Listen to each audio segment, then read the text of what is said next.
Saya pernah ditanya seorang ilmuwan, Pak Bahak, kenapa Islam itu harus ada sanad? Kita kan orang cerdas kan bisa berpikir sendiri, ngapain nunggu pikirannya orang-orang kata saya. Terus saya bilang agama itu agamanya Allah dan Rasul. Kalau pikiran kamu namanya agama kamu, bukan pikiran agama kata saya. Kalau kamu punya pikiran, yang namanya pikiran kamu, tidak agama. Kalau agama itu harus bersanad. Jadi pikirannya Mbak Hashim sama dengan pikirannya Mbak Mahfud pikirannya sama dengan Said Abi Bakar Sato, Said Abi Bakar Sato sama dengan Sayyid Zaini Dahlan dan seterusnya dan seterusnya. Sampai logika itu sampai Rasulullah Shallallahu Alaihi Wasallam. Saya beri sekian contoh. Pikiran yang kita ciptakan bisa salah misalnya begini. Dulu misalnya Nabi pernah bersabda, Al-Qatil wal Maktul Finnar, pembunuh yang dibunuh sama-sama neraka. Jadi idal takol muslimani bisayfihima fal qatil wal maktul finnar. Jika dua orang muslim bertemu sama-sama bawa pedang, maka yang bunuh maupun yang dibunuh itu sama-sama masuk neraka. Makanya kita harus syukur sekali Indonesia itu paling menghindari membunuh, karena kalau sesama muslim membunuh itu ancamannya berat, sama-sama masuk neraka. Bukan sekedar diboyong dari pondok Tebu Ireng, itu neraka. Gitu. Kalau dibayang pondok gampang, gitu. Nanti pondok lain gampang. Terus logika sahabat begini, hadza al-qatil, fama balul maktul. Oke ya Rasulullah, kalau al-qatil masuk neraka namanya pembunuh, oke kita terima. Tapi fama balul maktul, lalu dosanya yang terbunuh itu apa? Wong dia korban kok dia dibunuh? Apa jawabannya Rasulullah Shallallahu Alaihi Wasallam? Jawabannya innahu kana harison ala qatli sahibi. Sebetulnya dia juga mentalnya pembunuh, cuma nasibnya terbunuh. Jadi seperti misalnya sampean hasut saya, itu nggak perlu disakeni. Sebenarnya sampean yang inginnya ya menggusur saya, cuma nasibnya tergusur gitu. Makanya kalau ada orang rebutan pacar kok kalah itu udah usah disakeni. Sebenarnya mentalnya dia perebut gitu.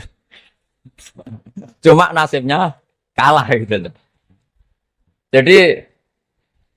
Jadi apa ya? Ya tadi.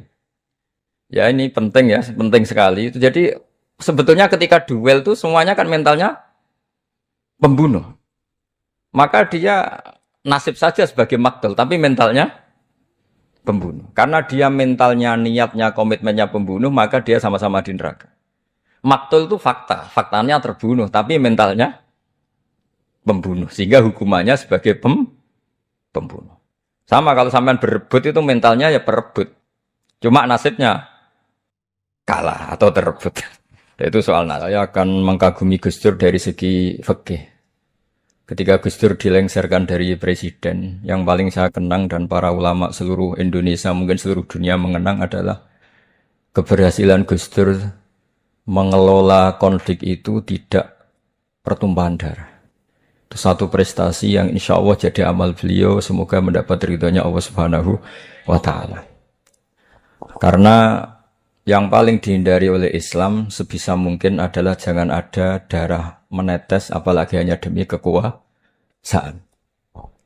Sehingga Rasulullah SAW sampai berdamai ketika terjadi tarik ulur di Sulhul Hudaybiyah. Saat itu Suhail bin Amr memberi sekian poin yang mendikte Rasulullah, semuanya merugikan Rasulullah. Tapi tidak semuanya merugikan Rasulullah, tidak ada yang menguntungkan sama sekali. Tapi Rasulullah menuruti itu semua demi tidak bertumpahan darah. Padahal Suhail bin Amr zaman itu masih kafir. Sehingga menjadi fikih bahwa perdamaian itu harus kita jaga. Sampai ada ayat wa in janahu lisalmi fajnalaha wa tawakkal 'ala Allah. Jika mereka ingin damai, kamu harus menuruti itu. Sehingga damai itu pula yang zaman era Gus Wahid, ketika beliau menginginkan negara berdasar Islam, itu banyak di buku, termasuk beliau panitia 9 persiapan kemerdekaan Pebuki, juga tadi Gus Solahuddin cerita, beliau akhirnya kompromi juga dengan negara yang berbentuk Pancasila. Kemudian itu disosialisasikan era Muktamar Situbondo, yaitu Kiai Haji Ahmad Siddiq, didukung oleh Gus Dur karena zaman itu beliau kalah sepuh sama Kiai Haji Ahmad Siddiq. Jadi itu fikih-fikih yang saya menjadikan pengagum Gus Dur, karena ibadah Darul Mafasid Muqaddamun ala Jalbil Masalah adalah ibadah yang luar biasa. Berikutnya saya mohon sama Kiai Haji Solahuddin Wahid berkenan saya cara berpikir begini untuk Gus Dur. Jadi Saya ini dari keluarga Kiai, saya juga senasab dengan keluarga Mbah Hashim karena sama-sama turunan Mbah Sambul Lasem. Jadi beliau adalah Abdurrahman bin Wahid bin Hashim bin Asy'ari bin Wahid lagi, terus bin Abdul Halim dua sampai Mbah Sambu. Kira-kira nasabnya sama dengan saya dengan dari jalur itu. Saya mau bercerita begini. Watak seorang cucu itu biasanya mengalir dari pikiran besar mbah-mbahnya atau leluhurnya. Karena setiap mbah-mbahnya pasti berdoa dzurriatan thayyibah, yaitu anak cucu yang baik. Saya sengaja di sini membawa kitab yang ditulis oleh Muhammad Asad Shihab, seorang Libanon. Menulis bahwa Mbah Hasyim Asy'ari adalah terhitung sebagai mujaddid, sebagai pembaharu Islam, setidaknya di Asia sini atau di Indonesia. Di sini ada kitab ini diterjemah beberapa kali, sebagian oleh Ki Haji Mustafa Bisri, sebagian oleh Ki Sodik Semarang. Saya punya edisi asli, edisi Arabnya. Karena saya dari awal ingin ngaji sama santri-santri Tebu Ireng. Karena buyut-buyut saya itu termasuk gurunya Mbah Soleh Darat. Jadi buyut saya yang di Kudus, Pondok Damaran itu dulu Mbah Soleh Darat pernah ngaji di situ. Dan Mbah Hasyim kecil pernah ngaji sama Mbah Soleh Darat. Dan tentu biasa itu dalam ilmu sanad. Guru-guru saya indukannya di Mbah Hasyim juga pernah ngaji beberapa ulama di Pantura. Dan saya pastikan di antara perilaku atau manhaj Mbah Hasyim adalah, ini saya baca, guru-guru beliau kemudian ada perilaku yang persis ditiru Gus Dur. Jadi itu bukan sekedar bukan sekedar mitos atau kebetulan. Beliau punya pilihan-pilihan yang dipilih sampai akhir hayatnya. Di sini ada cerita proses Mbah Hasyim ngaji, kemudian pernah ada seorang Jerman mau belajar Islam sama Mbah Hasyim, kemudian ditemui beliau dengan sangat hangat. Ketika sudah mengenal Islam secara detail, ya saya ulang lagi, ketika sudah mengenal Islam secara detail, beliau ngendikan, kamu jangan tergesa-gesa, kata beliau, kamu harus menerima Islam ini secara al-bayyinah, secara argumentatif, secara logika yang benar, jangan karena terpaksa. Itu pula yang akhirnya Hasyim mendorong khurriyatul fikri. Orang itu harus merdeka dalam berpikir. Itu pula yang mengilhami Rasulullah SAW ketika Sulhul Hudaybiyah. Orang kafir yang masuk Islam harus dikembalikan ke habitat kafir, karena itu habitat asli. Karena rata-rata dulu suku Mekah zaman itu kafir semua. Tapi yang orang Islam masuk kafir harus dibiarkan karena dianggap kembali ke habitat. Tentu semua perjanjian itu merugikan Rasulullah SAW. Tapi yang unik, Rasulullah itu menerima itu semua. Kata Rasulullah, sudah perjanjian itu kita terima saja. Akhirnya perjanjian itu diterima. Kemudian tapi Nabi hanya minta satu hal. Orang kafir Quraisy tidak boleh melarang orang diskusi Islam. Akhirnya mereka diskusi tentang Tuhan, tentang agama, tentang macam-macam. Sehingga mereka akhirnya membandingkan, namanya punya Tuhan batu sama Tuhan yang disebut Muhammad. Tentu mereka masih jangkar pakai nama Muhammad. Mereka diskusi.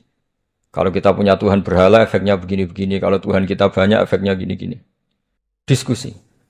Yatafawaduna fil hadis. Mereka diskusi secara terbuka. Terus fama ahadun ya'qilu syai'an illa dakhala fihi. Kemudian seseorang yang berpikir secara benar, yang mengenali Islam, pasti akan masuk Islam.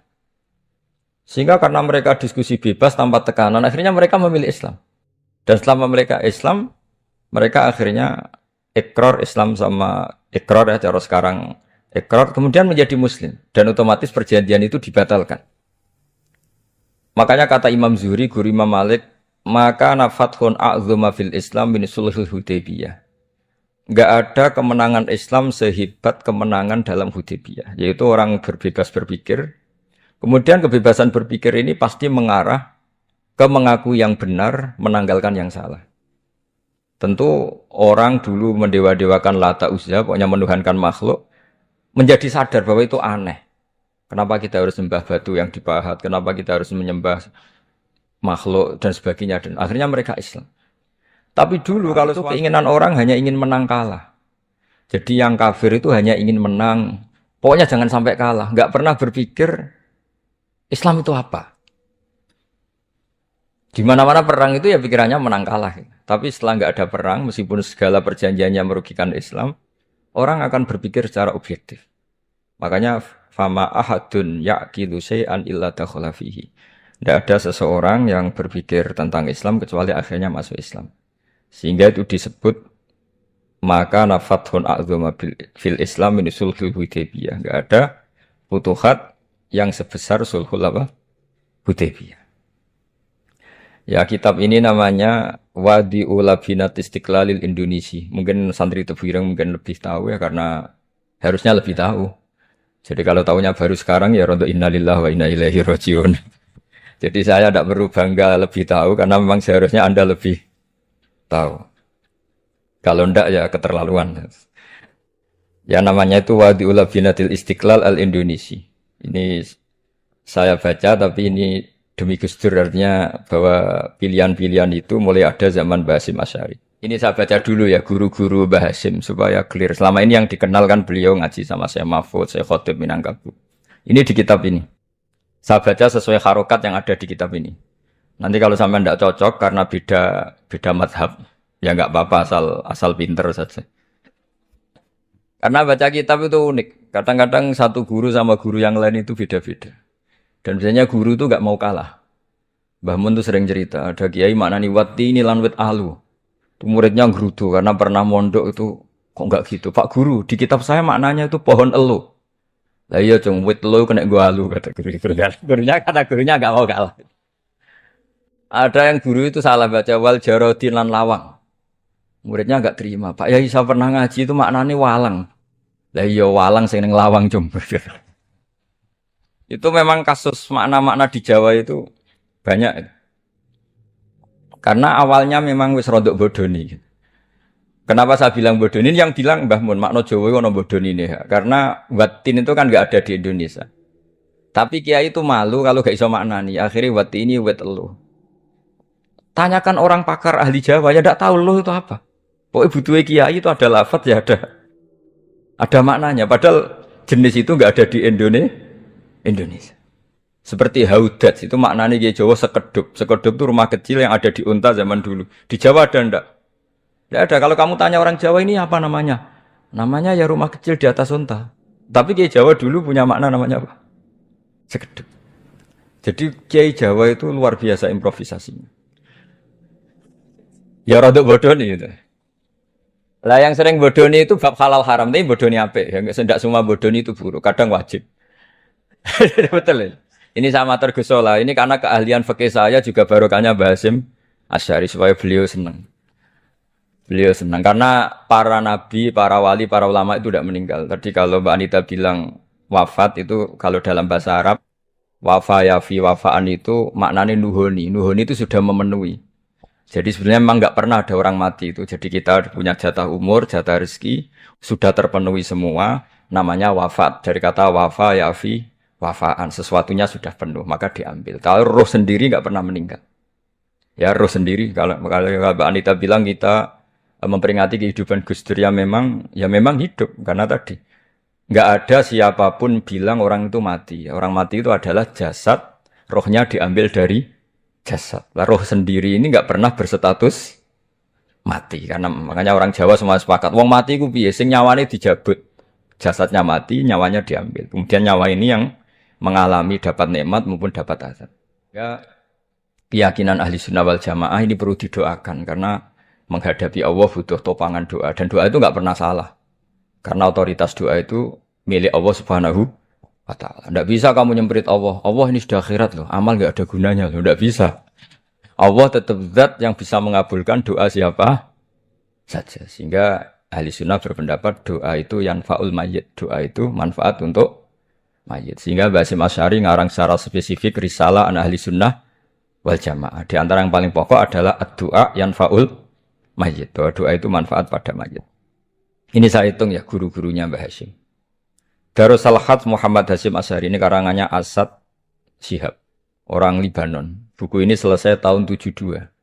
Beliau lama sekali ikut ngaji di sini sama Mbah Hashim. Tapi sebagai peneliti, beliau ke sini sudah alim.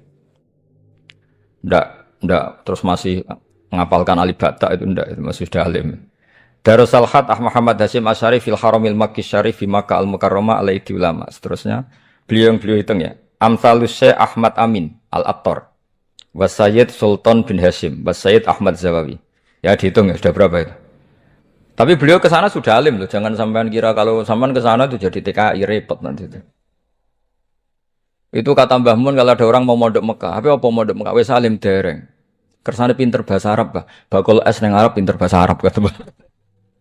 Jadi kalau beliau kalau sama orang belum alim mondok di Mekah itu agak duka beliau. Ya, Syekh Ahmad Amin Al-Attar, Wasayyid Sultan bin Hashim, Wasayyid Ahmad Zawawi, Wasayyid Ibrahim Arab, Wasayyid Ahmad bin Hasan Al-Attar, Wasayyid Said Al-Yamani. Ini yang gurunya Mbah Zubair juga, guru-gurunya keluarga sarang. Wasayyid Husain Al-Habsyi. Ini mbah-mbahnya keluarga Habib Anis Solo. Jadi, ya pokoknya keluarga besar Solo, karena kita tahu Habib Anis itu bin Alwi bin Ali yang punya simtud Duror bin Muhammad bin Husain. Alladzi tawalla mansibal iftah hatta wafatul maniyah wa Sayyid Bakar Sato. Ini yang ngarang Anatul Talibin. Wa Syekh Rahmatullah wa Sayyid Alawi bin Ahmad As-Segaf.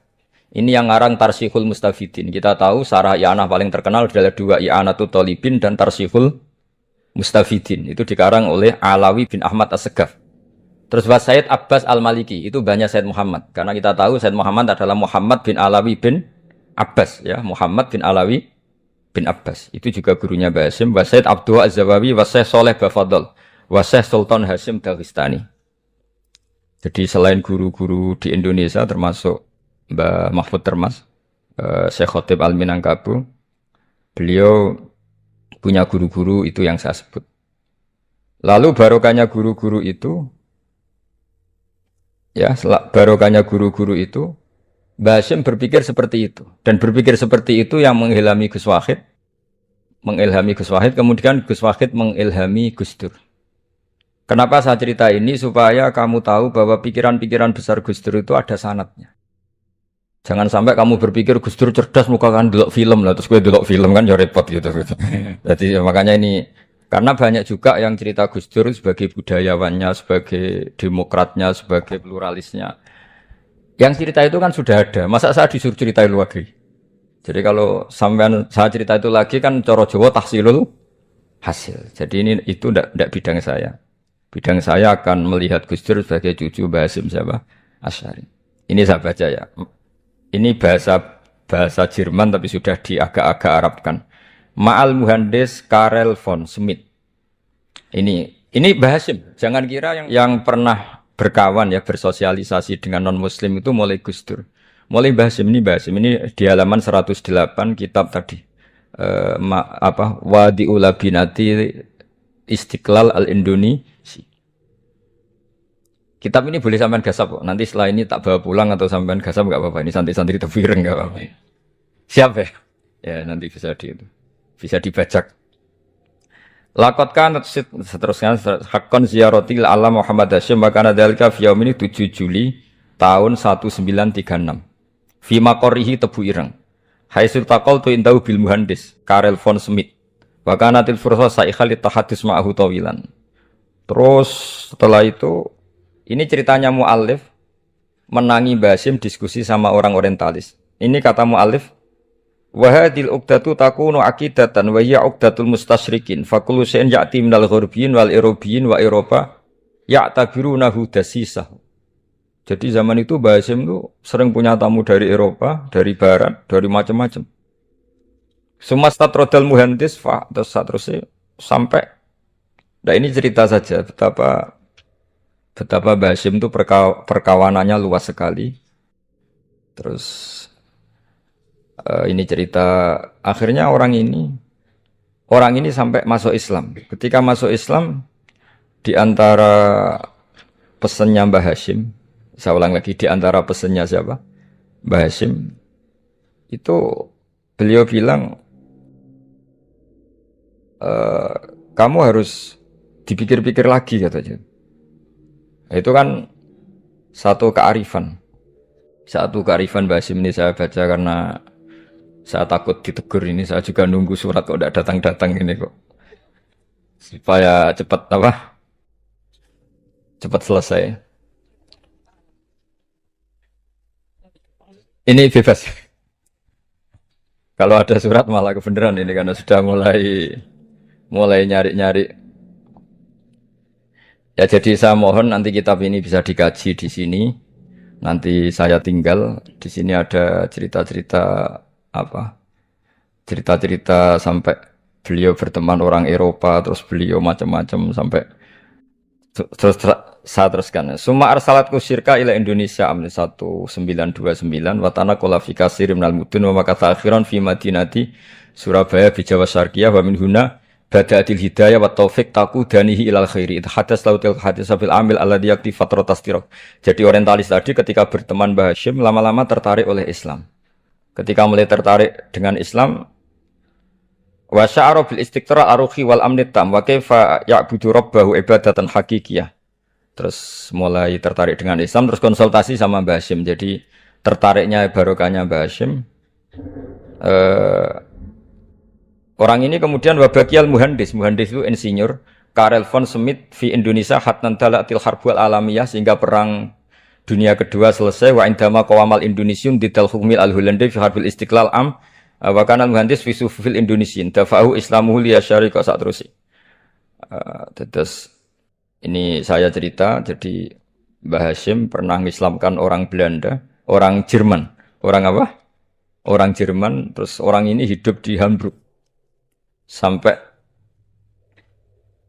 akhirnya beliau dakwah Islam di sana. Jadi ini apa? Ini penting ya supaya sampean tahu bahwa Tebu Ireng mulai dulu adalah komunitas internasional. Ya, Tebu Ireng mulai dulu adalah komunitas internasional. Jadi, terus ketika ada yang dijajah, ya Indonesia yang dijajah, ini Mbah Hasyim bersama kawan-kawannya sepakat iktikaf di Multazam. Ini saya baca ya. Wa akhiran istama'a ma'a nukhbatin min haula'i talaba min zalama alaihi al-had Muhammad Hasyim ala ayata'ahadu wa yakumu bi amalin fi lailatin lailan min laili syahri Ramadan. Al-mu'azzam istama'a haula'i talaba waladina yantamuna ila iddati qawamiyatin. Qawamiyah itu kalau bahasa sekarang perlawanan min Afrika wa buldani Janubi Asia, Asia Tenggara, wa Asia Al-Wusta, Asia Tengah, wal buldan al-Arabiyah. Wa kana al-had Muhammad Hasyim Asy'ari ahadahum. Wa waqafu jami'an amamal multazam bil Ka'batil Musyarrafah. Wa ahadu wa aqsamul yamin ala yakum bil jihad fi sabilillah li ilahi kalimatil Islam wa tauhidil muslimin bin nasri ilmi wa tau'iyah wa tafaqquh fiddin talaban lil mardatillahi ta'ala la yarjuna min wara'i dzalika malan wala mansiban li anfusihim. Jadi sebelum beliau pulang ke Indonesia itu komunitas Asia Tengah, Asia Dekat, Asia Jauh semuanya dijajah karena Mesir dijajah Prancis, yang Burma dijajah ini, yang Indonesia dijajah ini, semuanya berdoa di Multazam. Intinya Mbah Hasyim itu patriotik betul. Tapi ya religius betul. Beliau berdoa di Multazam, beliau menyanggupi siap jihad melawan penjajah. Tapi saat itu juga berikrar kalau semua itu tidak untuk nyari pangkat. Makanya saya yakin Gus Dur adalah orang saat jabat presiden karena supaya Indonesia tidak chaos. Buktinya apa? Ketika beliau dilengsarkan ya santai saja. Wong ngajine wa mal hayatud dunya illa mataul ghurur. Jadi ya santai saja ada itu. Ndak jadi masalah. Terus kitab ini menerangkan, ini saya baca ya. Li khidmati dual alladziina laha musta'maratun. Musta'marat itu dijajah mislu Holanda wa Inggris wa Rusia wa Pernisia wa fi hadzal amri bidzat ara ana 'alal muslimin wal mas'ulin khususan.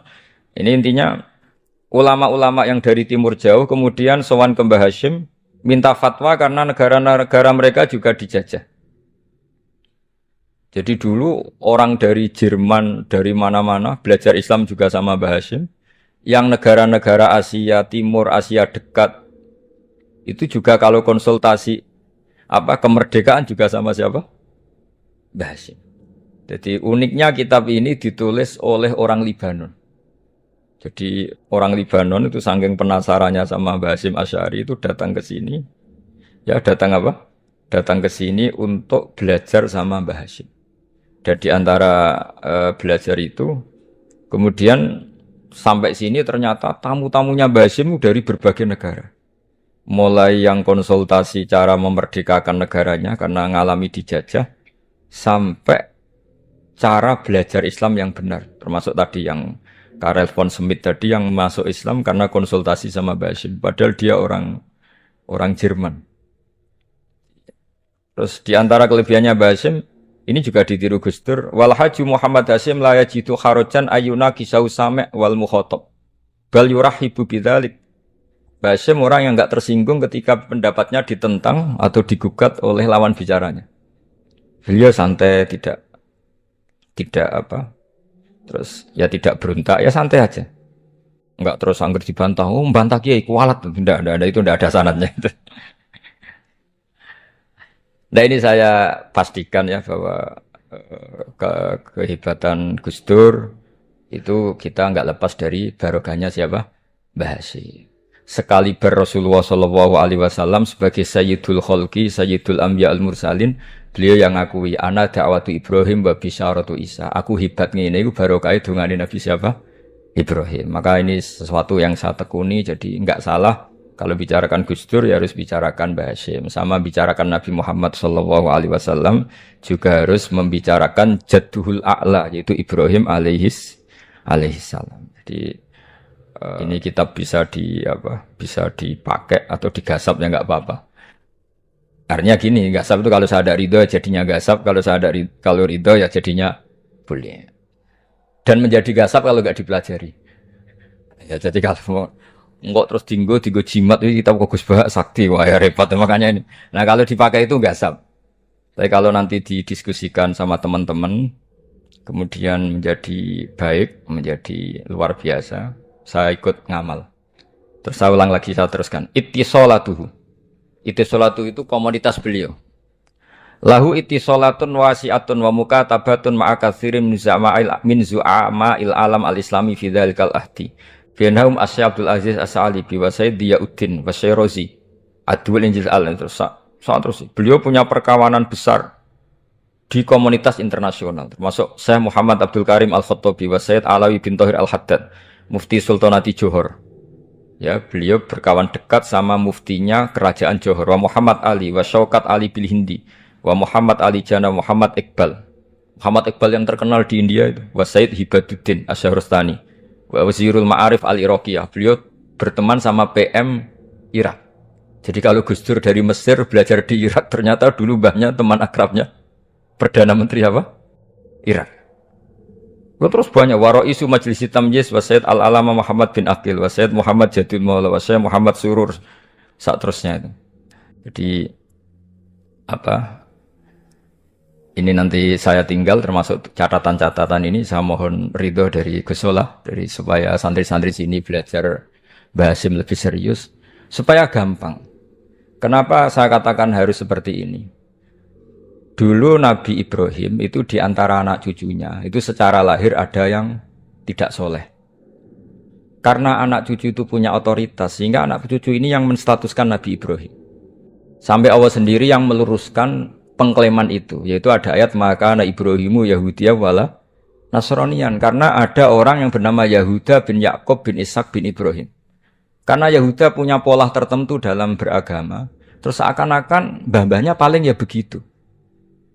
Akhirnya Ibrahim pernah di status sebagai Yahudi. Sampai Allah sendiri yang ngintikan maka anak Ibrahimu Yahudiyah wala Nasrani.